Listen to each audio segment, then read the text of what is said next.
friends, this is Holly and welcome back to my channel. Today we're going to plan in my teacher planner for January 11th through the 17th. And my plan is to use the Disney princess stickers. These are the ones that are from Walmart. And I was going to focus on Tiana for this one. So my goal is to kind of stick with one sticker book for this spread and talk to you guys a little bit about how I plan for music class and what are like some things that we do in music class, especially during a pandemic. One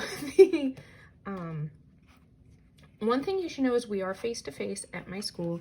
We do give the option of virtual learning to parents who want it. So I have some kids who are at home and I have some kids who are at school.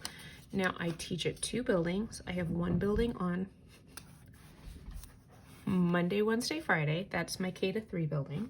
And I have my 4th and 5th building.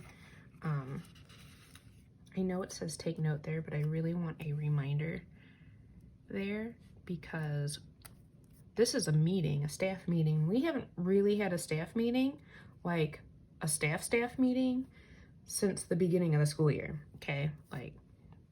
So I have to remember we have a meeting that day.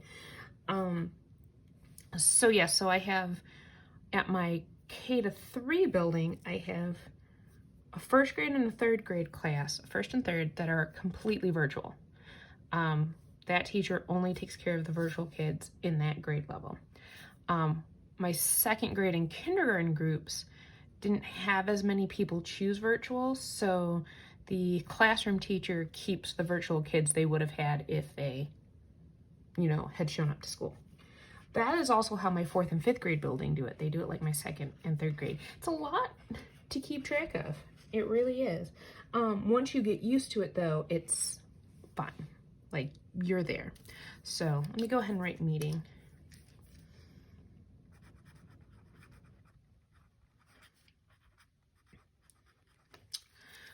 But I wanted to talk a little bit about how I structure my lessons and what we do in music class. Let me see if I can find one more. I think this one, we'll do this one. Always radiate love. So I work with a method called, I guess for lack of better, it's the fire robin method. It really is kind of like Kodai. And I might be using a lot of language that some of you are going, foreign words you are using. It's just a style of teaching. Let's put it that way.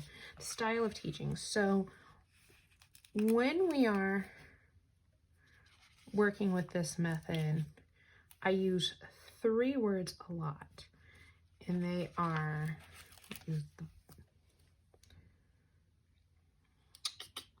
let's use the trumpet. That'll help out.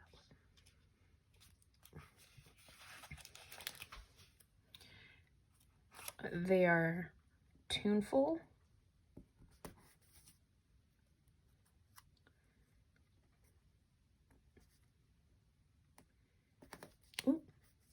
get it straight. You got grids there, Holly.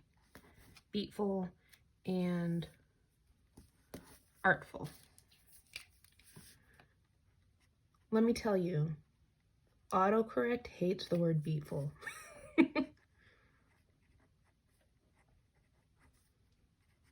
And the goal of my program is that by the time my students leave me in 5th grade and as they grow up, they have the tools to, be able to sing happy birthday in tune.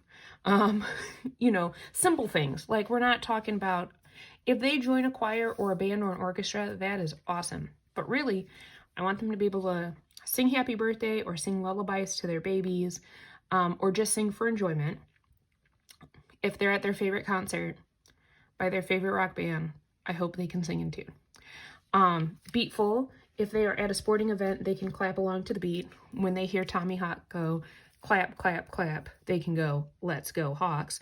And then artful is, they feel the expression of the music. they can have a conversation about how they feel about musical pieces and things like that.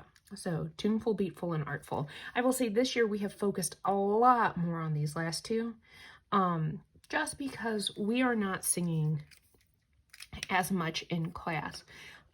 There's a lot of research out there about,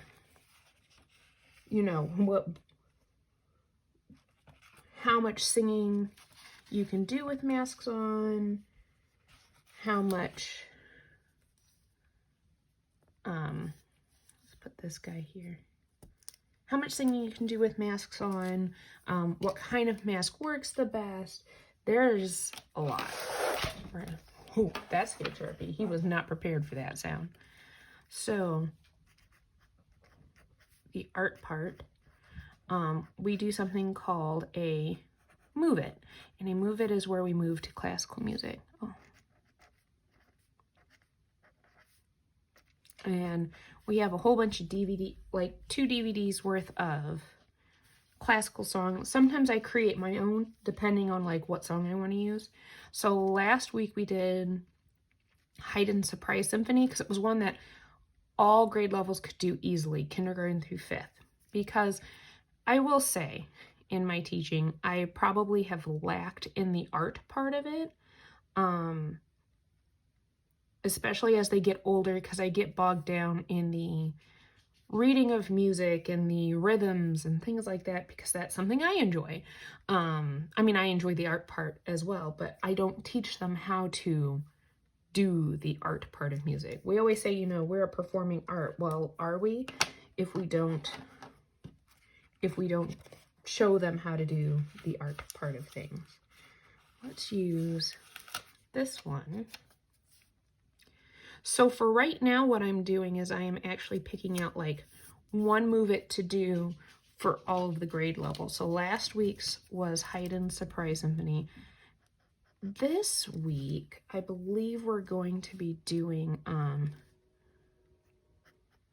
for Elise, because the move it for this one is very wintry. So even though it's not necessarily a winter song.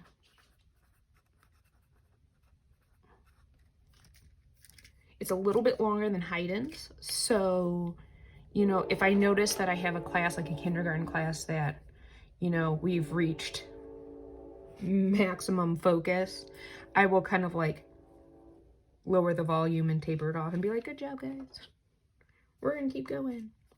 This guy up here is for my professional development. I have been taking time for myself since we're not doing whole group professional development.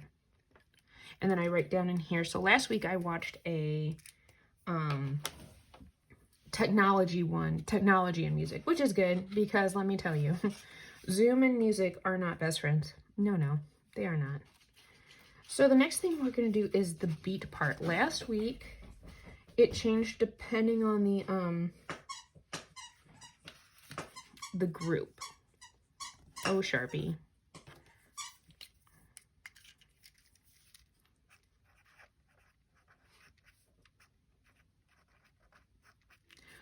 So last week, my younger groups did a song by the Bee Gees called Night Fever.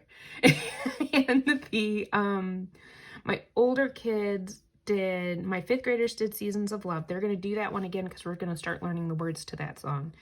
And then my 4th graders did a Bon Jovi song called It's My Life. So K to 3, I haven't decided on their beat piece yet. It could be a classical piece this time. And then my 4th graders and my 5th graders. Sometimes when we're doing like a trickier song that I want them to learn the words to, I preview it with beat keeping so that they're not focused on the words at all. We're just focused on keeping a steady beat. And we do it in different ways, like crossing the midline and, having one hand on our head and one hand in our lap and, really focusing on multi-dimensional, like, areas of development here. So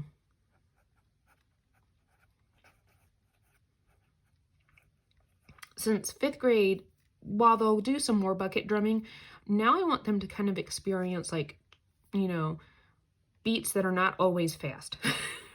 They get really used to that. K to 3, they kind of have their internal beat, and we work with that first, and then we move on from there. So that's going to be my art part and my beat part. After that,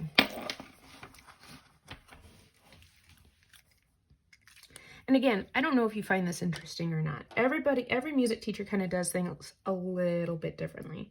So understand that. I'm going to put, this one says, never be afraid to dream big. We are singing in class a little bit, because based on the research that I have done and that, you know, reputable groups have done, I do sing a little bit in class. I've also had them humming quite a bit, but I do have them sing a little bit in class, but I watch how much time we are singing in class. So the tuneful part, that's why that's getting the smaller section over here, because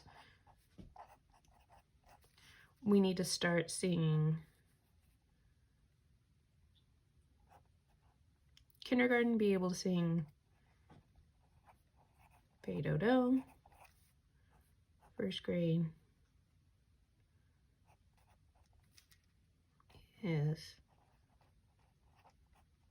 Au Clair de la Lune, or a lot of the kids, we just call it Pierrot.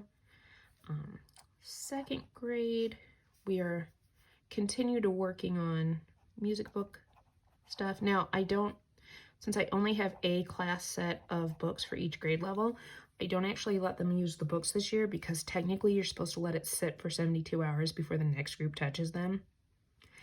That's hard. So I actually scan the pages with we are 1-to-1 with iPads.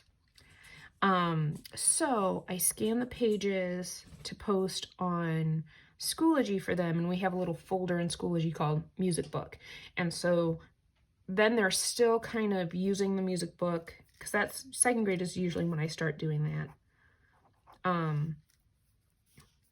I want them to get used to following verse and refrain is really hard. Like when it's written out music with verses, it is not intuitive. I used to think it was, and then I realized it's because I used a hymnal all my life. So it was intuitive for me. I don't remember not ever following verses. So it made it really difficult for me to say, well, how do I, break it down? But I learned how. 3rd grade, we are finishing up some things with rhythm, but for tuneful, we are going to be working on white sand and gray sand. Sometimes we change the words to pizza and tacos. 4th grade, music staff. And while that's really more like music reading, we're starting to realize that, hey, that music staff means something. Let's figure that out. And then 5th grade, we are kind of starting to culminate with, bucket drums. I know that's not technically beatful, but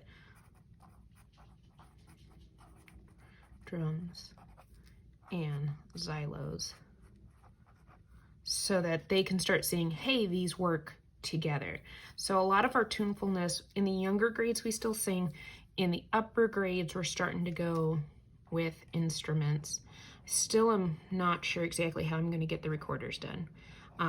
I did this year. Usually I get them 1-piece recorders, because then they can't take them apart.